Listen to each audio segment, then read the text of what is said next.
Hey everyone, and welcome to This Explainer. I really want you to think of me today as your senior consultant, and our primary goal together right now is to calibrate your AI judgment skills. Look, we are operating in a completely chaotic, rapidly shifting landscape, and as professionals, we absolutely must protect our research, our funding, and honestly, our reputations. So This Explainer is designed to be your compass. We're going to help you navigate the complex world of evolving AI research policies without losing your way. Okay, let's just dive right in. Think about it. What AI tools are you using right now, and do you actually know the policies governing them? Seriously, we are basically operating in the Wild West of AI research right now. A year ago, sure, you might have checked a policy once during submission and thought, yep, I'm safe. Today, that is a massive, totally unacceptable risk. Policies are literally being rewritten as we speak, so assuming a one-and-done check is enough is a really dangerous game to play. So here's our playbook for today's explainer. 1. The evolving policy landscape. 2. Defining acceptable AI use. 3. Your adaptable compliance system.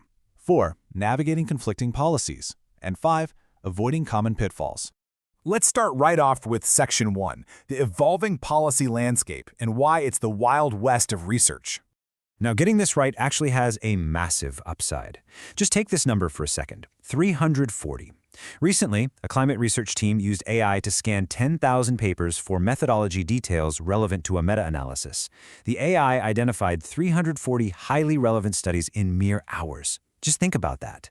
That is a task that historically would have taken a graduate student an entire semester to complete, and they got it done before lunch. This perfectly proves why navigating all this red tape is absolutely worth the effort. The efficiency gains are just way too massive to ignore. But, and as your consultant, I have to be completely straight with you here, these aren't just abstract rules. They are vital career protections. The consequences of getting this wrong, even unintentionally, are severe.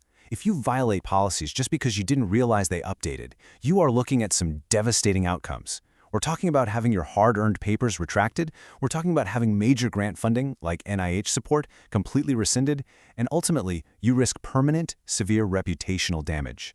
The stakes are simply way too high to just wing it. Moving on to Section 2, defining acceptable AI use, setting those boundaries and rules of engagement. There is a really stark contrast between safe assistance and risky automation. Appropriate use means utilizing AI for things like literature searches, organizing information, brainstorming, and maybe improving writing clarity. Concerning use, on the other hand, is generating findings without verification, or replacing human judgment entirely. This is exactly where you need to rigorously calibrate your AI judgment. If you use AI to generate research findings or data without manually verifying it, you are inviting massive risks. This is exactly where AI hallucinations happen. Things like presenting totally fake citations or completely fabricated statistics. And those will destroy your credibility in an instant. AI is a tool for assistance. It is absolutely not a substitute for your core research decisions. So, the crucial point here is that regardless of your institution, your target journal, or your funder, your approach always has to be anchored in what we call the golden triad: transparency, human oversight, verification. If you use AI, you need to be completely transparent about it. Ensure human oversight remains central to the core decisions, and strictly verify any outputs the AI gives you. If you stick to this triad, you are fundamentally protecting your work. All right, Section 3, your adaptable compliance system. This is the consultant's playbook.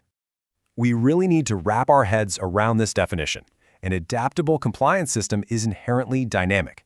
We have to shift our mindset completely away from that static, one-time checklist we all used to casually fill out at the end of a project. Instead, we need a continuous, living monitoring process. We have to operate under the assumption that policies will change while we're right in the middle of our research, and our system needs to be robust enough to catch those changes. So here is your actionable framework. Step 1, identify all applicable policies. That's your institution, your funders, target journals, and IRBs. Step 2, extract their specific requirements. What's forbidden?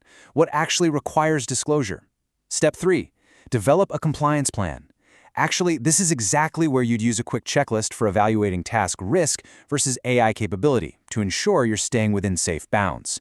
Step 4, build a documentation system where you log your prompts, AI responses, and verification steps. And finally, Step 5, establish a regular monitoring process. Set a quarterly calendar alert to check for policy updates. Follow this and you build an airtight system. Jumping to Section 4, Navigating Conflicting Policies. We really have to learn how to thread the needle here. Picture a classic conflict. Let's say you have an NIH grant that actively encourages AI use as long as you emphasize transparency. But your target journal heavily restricts certain AI applications. Maybe they forbid AI-generated text in the results section. You cannot simply choose the most lenient option. You have to creatively thread the needle to comply with both. You do this by documenting all the policies, identifying the overlaps, and building an approach that meets the strictest standards of every single stakeholder involved. And what does that look like in the real world? Well, this disclosure example is honestly fantastic. It reads, we used Claude 3.5 Sonnet to assist with literature search. We manually verified extraction accuracy by checking 20% of papers. This is perfect. It explicitly names the tool used, it details exactly what the tool did, and most importantly, it highlights the human verification applied to the output. It literally leaves zero ambiguity for an auditor or an editor. Finally, Section 5, Avoiding Common Pitfalls and Ensuring Team Alignment. Okay, let's rapid fire through some insider tips and the traps that catch even seasoned pros. First, assuming policies are permanent. They aren't, they change monthly. Second, interpreting ambiguity generously. This is a massive trap. If a policy is vague, making a generous interpretation just to suit your workflow is the easiest way to invite an audit failure. Always interpret conservatively and seek official clarification. Third, assuming one policy governs all. Remember, you have funders, journals, and institutions to answer to. Fourth, maintaining inadequate documentation. Look, if you didn't document your AI verification, it didn't happen.